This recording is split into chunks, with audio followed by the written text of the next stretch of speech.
name is Laura Munson, podcast host for Parent Boss Leader. I have a very exciting guest today, Alex Rymarz. He is HR leader at Walmart and quite a phenomenal leader, but also a parent. We're going to have a lively chat today about leadership and being a parent.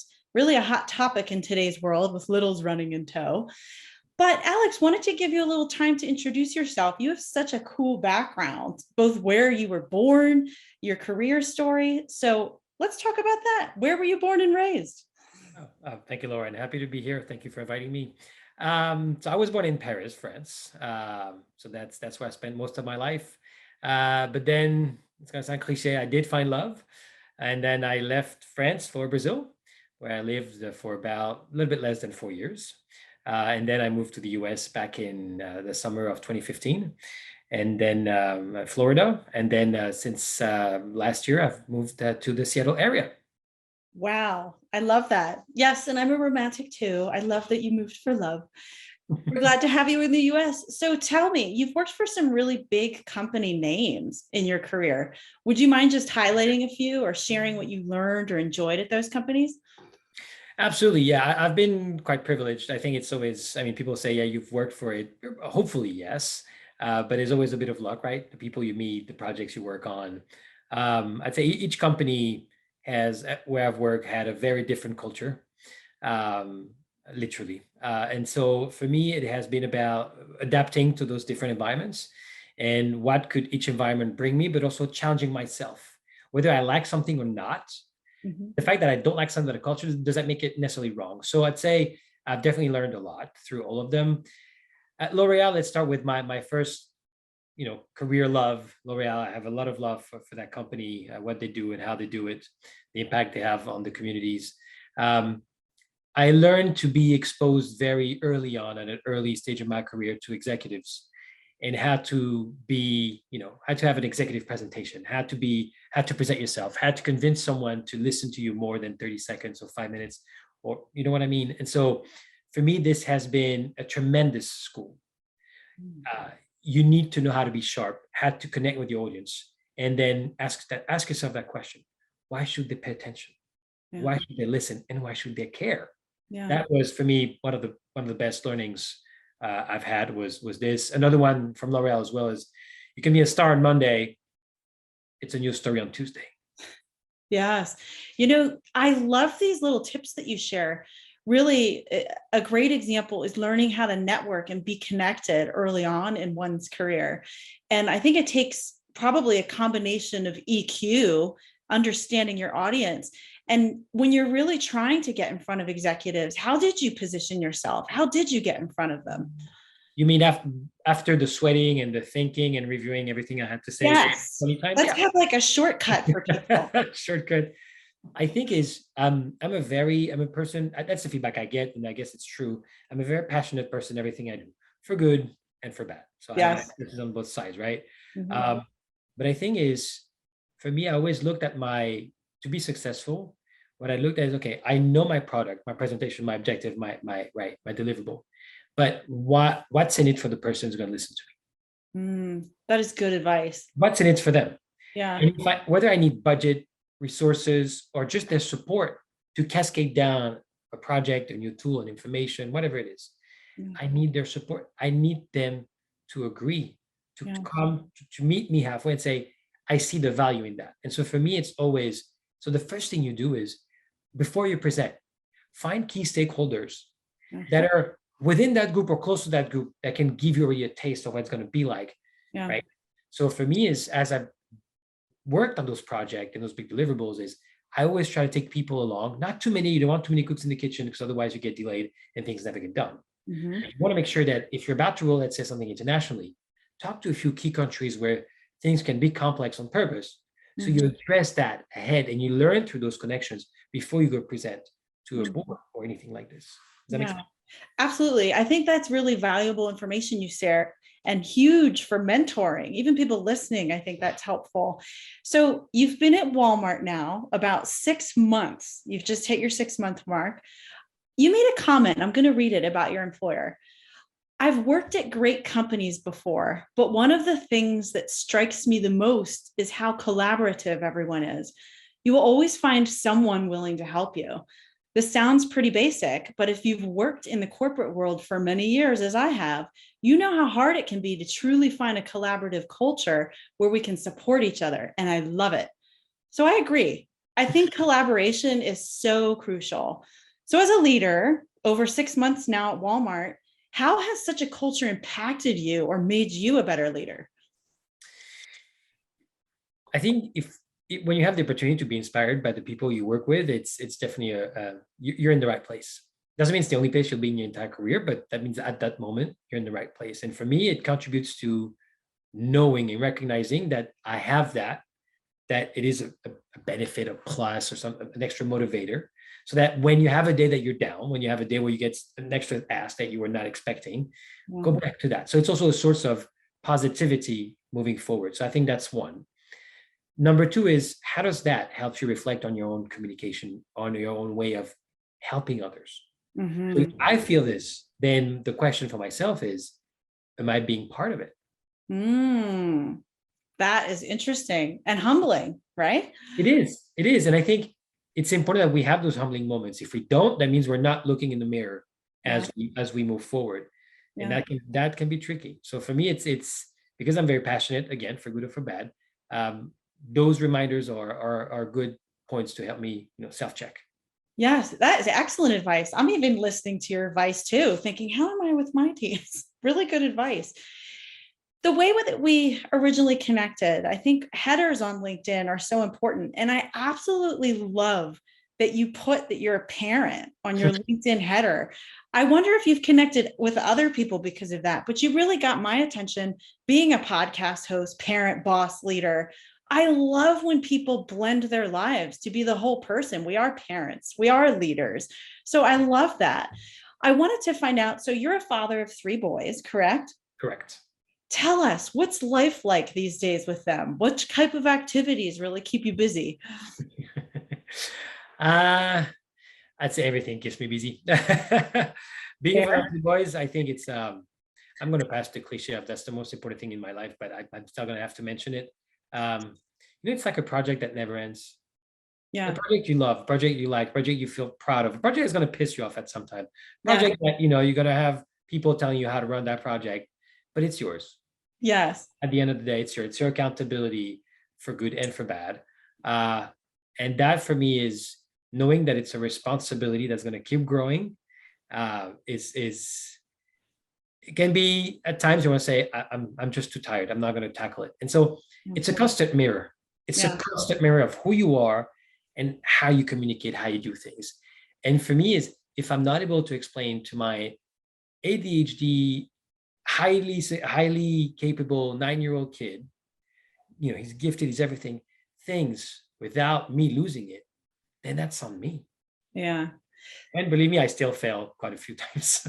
But you put your heart into it. And I think what you really shared about yourself is that you're a passionate person. You pour your heart and your life and you invest, whether it's in your career or your kids. And kids are so important, perhaps the most important. And what I thought was so fitting is even before we started recording, I laughed and I said, Mega Man Nathan, is that your name? And it's hilarious. You said, no, it's my son. And I'm keeping it there. It just shows your confidence and how proud you are even to be a dad. Yeah, I it's my oldest. Nathan's my oldest, our oldest. And he's starting to play more. So he's using the computer. And so, yeah, I just discovered, because I haven't used that computer in a bit. And so, hey, that's the tag for today. Yes, very funny. You mentioned something about how we connect into that, and just maybe a bit of background on that is, I've made a post some months back about to help women that were having difficulties in their careers or trying to find job, and that post I was not expecting that, had an engagement that went way beyond what I was expecting, and I had a lot of women reaching out to me in the US and outside, and I realized that to be an ally, there's also more actions I need to take. A post is one thing, but it's not enough. So I share resources that I thought were helpful, but then I realized I need to identify if I'm telling that to women, the corporate world needs to do better in recognizing being a mother as a skill, as a work, as everything. Why am I not doing this as a man? And then right after that post, I changed my title, and said, I'm going to do the same. I am a dad first. And so that's the backstory. Wow, I love that. And I just love everything about it, because I've even thought about that in the past. What should my tagline be? Who am I? And I haven't put I'm a mom on there, because sometimes it feels maybe there's a stigma, but I think you're so inspiring that I want to do it. I want to follow suit. And I think that you draw a huge amount of people to you because of that, and how you're an advocate for being a parent. So many of us are parents. Tell me, what do you love about being a dad? What I love the most is, even when you're at your worst, that unconditional love your kids are giving you. Yeah. It will break the strongest of us. Yes. And that's nothing in the world can beat that. Nothing. Yeah. That's beautiful. And it's very true. Very true. Yeah. So, ever important question on Parent Boss Leader. How do you balance being a father and a leader in your career? Yeah. Well, first, by making sure that my wife and I are partners. That question is, how do you help your wife? I said, my wife doesn't need help. Well, first of all, she's smarter and has an amazing career. So that's that. But for me, it's more around, what do we need? What do our team needs? So our team is my wife and I and our kids. Yeah. Where do we have our needs? And sometimes it will be more myself with the kids. Sometimes it will be her. I think it's about always keeping us in check. And my wife and I have talked every day about this. Okay, where do you really need to spend your time tomorrow or next week? And we talk about, and we challenge ourselves. Do you really need to go to the office that day? Or do you really need to take that meeting at 6 a.m.? Do you? And then there's that event at school. We need to attend this. It's important for them. So it's communication first. Yeah. And I think you even answered another question that I was going to ask, how you balance scenarios. Like, you have a soccer game to be at, yet there's an important meeting at work. How do you make choices? But it really sounds like it's communication. It's planning in advance. You really operate as a team with your wife. It's so important.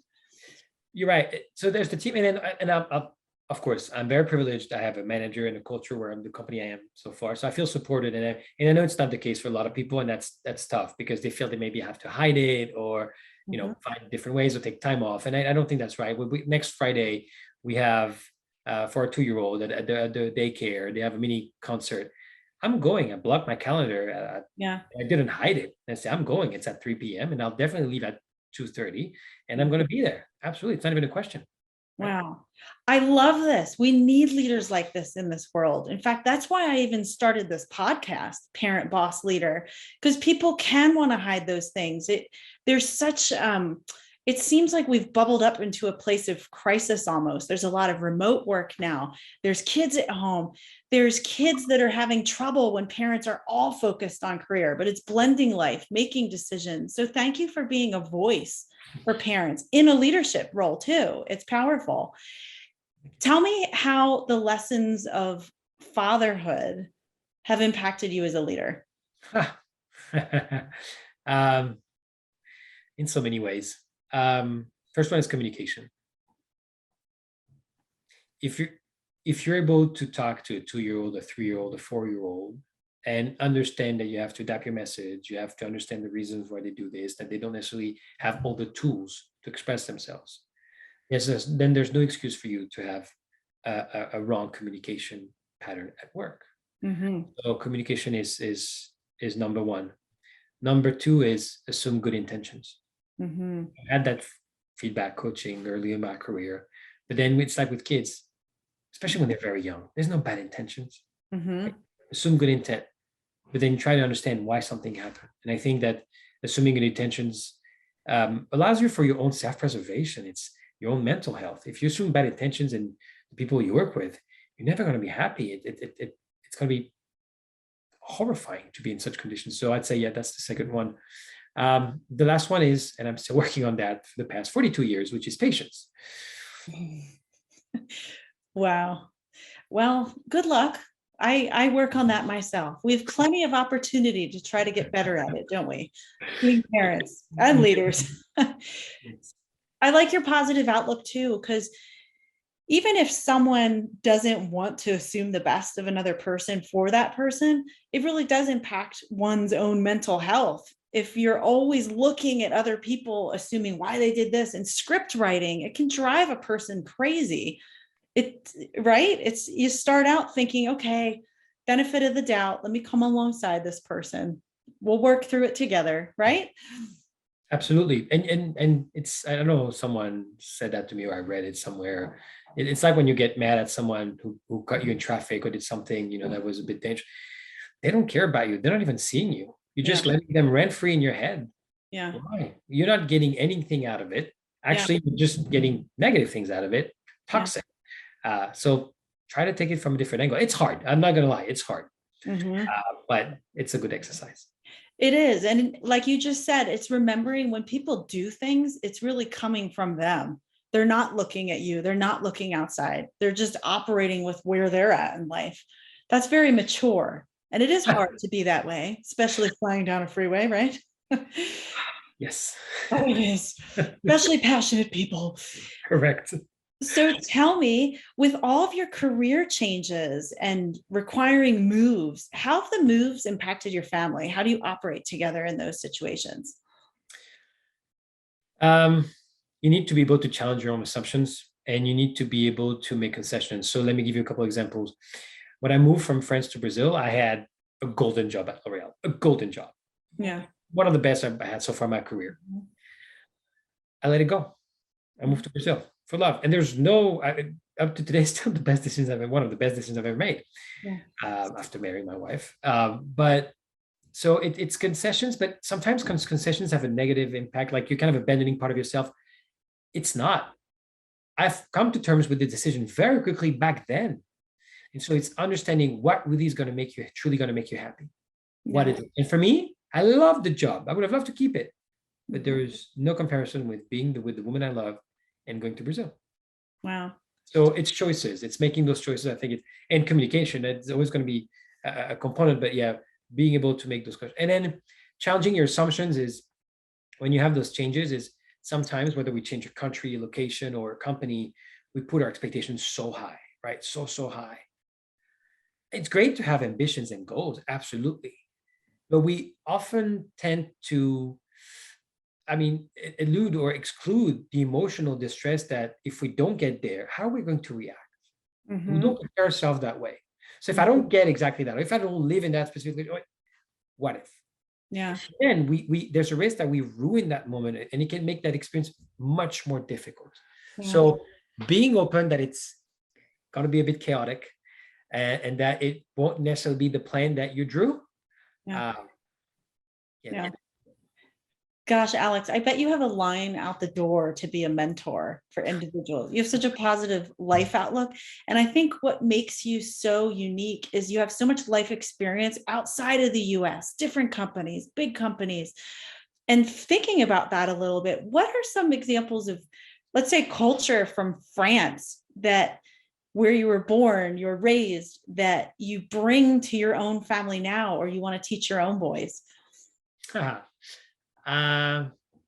Well, food. There's always conversations about food. Oh, what is real bread? What is real cheese? I apologize, but for that, I will always be very French on that side. I think it's especially when we work, the culture is very different. In the UK or in the US, you eat a sandwich or a half hour, it's fine. And no, when I was at L'Oreal, we were working hard, but lunch is lunch. Yeah. Yeah. Lunch is lunch and you take time. Wow. And so for me, that is something important. So if I have lunch, I really have lunch. I'm not going to have lunch. If I don't have time, then I'd rather have not lunch, have my meeting, figure out my stuff later. Yeah. That's something that, if you want to have a conversation over lunch, then we have a real lunch. Don't tell me you have 30 minutes. Yeah. Gosh, I love that. So to me, that's a European influence. I know even I had lived in Spain myself, and for about 2 hours during the day, all the businesses would just shut down. And coming in as an American, I was there, what is this? Fast-paced New York time watch. I think that's amazing advice. And even that you keep it to this day, it helps you keep your own mental health, to be refreshed, to come back, not just powering through constantly like a machine, right? You're spot on. And I think especially in big corporations, we're thriving to get more and more diverse representation, being more inclusive. I mean, there's no other way around it. This is crucial if we want to be, respectable companies. And Right. so, if we do this, we also need to take into account those cultural differences and celebrate them. Doesn't mean we have to agree. Doesn't mean we have to do exactly the same. But you will have people in your team that will have some different ways of working. As long as you have aligned what are the goals that you have agreed on? What are the deliverables, the timelines? Are you respectful of the other people's time? Yes. Then why is it a problem if someone has a different approach to life or how they do things like lunch? It shouldn't be. Yeah. No, I think that's very well said. We need your influence here in the United States. Absolutely. So I know often in these podcasts that I do, people reach out and they want to connect with the guests on the podcast. What's the best way for people to connect with you? LinkedIn is fine. It's sending me a note on LinkedIn saying, hey, how did they hear about me and everything. Mhm. What I try to do, because especially since the post I mentioned earlier, I don't do nearly enough of what I would like to give back. Right. I feel I'm extremely lucky where I am today. And I think that it's not the case. I don't think it's true. It's not the case for most people. Mhm. I think women, think underrepresented communities.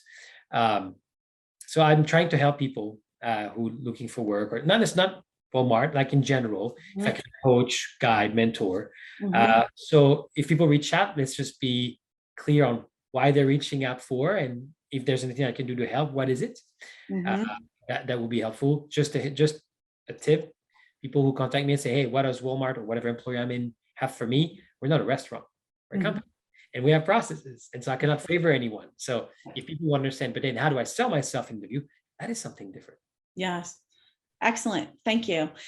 Alex, thank you for joining today. You're an outstanding leader, incredible parent, wealth of experience, so much meaty information. I know our listeners are really going to get a lot out of this as well. And speaking to our listeners, if you'd like to hear more inspiring stories like Alex, be sure to subscribe to the podcast. Now, Alex, one last thing. Would you say your name in French? Alexis Rymarz. Thank you. Great having you today. It's a pleasure. Thank you for having me, Laura. Have a good day.